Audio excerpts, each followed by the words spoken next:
Hello guys, welcome back to my channel. তোমাদের কাছে নতুন ধরনের ভিডিও নিয়ে চলে এসেছি। তোমরা দেখতে পাচ্ছ যে শিয়ালদা থেকে ডায়মন্ড যাওয়া ট্রেনটি হঠাৎ করে সামনে বগিতে ট্রেন আগুন ধরে যায়। হ্যালো বন্ধুরা, আর কিছুক্ষণ আগে সুভাষগ্রামে ডায়মন্ড হারবার লোকাল একটা বড় সড়ো দুর্ঘটনার হাত থেকে রক্ষা পেয়ে গেল।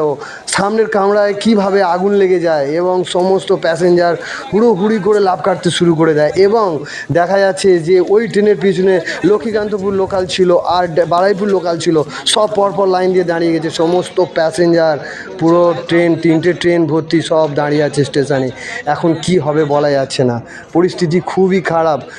হঠাৎ আগুন লেগে যায় এবং তারপরে হঠাৎ একটা সেন্সারের মাধ্যমে সমস্ত যে ব্রেক শুগুলো প্রত্যেকটা চাকা আটকে যায়, আর মানুষজন সব আটকে পড়েছে।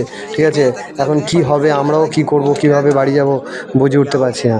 তো বন্ধুরা, তোমরা সবাই এই ঘটনাটা দেখো এবং আমার এই চ্যানেলটি লাইক করো। ওই দেখো ড্রাইভার দাঁড়িয়ে আছে, আর সবাই তো নিচে বসে সব ব্রেক শুগুলো খোলার চেষ্টা করছে শাবল দিয়ে। হ্যাঁ, এই ট্রেন ডায়মন্ড হারবার লোকাল ট্রেনটি আগুন তো নিভিয়ে দিয়েছে, কিন্তু ব্রেক শুগুলো আর ছাড়ছে না। আর পরপর 3-4টে ট্রেন পরপর পেছনে দাঁড়িয়ে আছে। কি অবস্থা, কি পরিস্থিতি, ডায়মন্ড হারবার লোকাল ট্রেনের এই অবস্থা।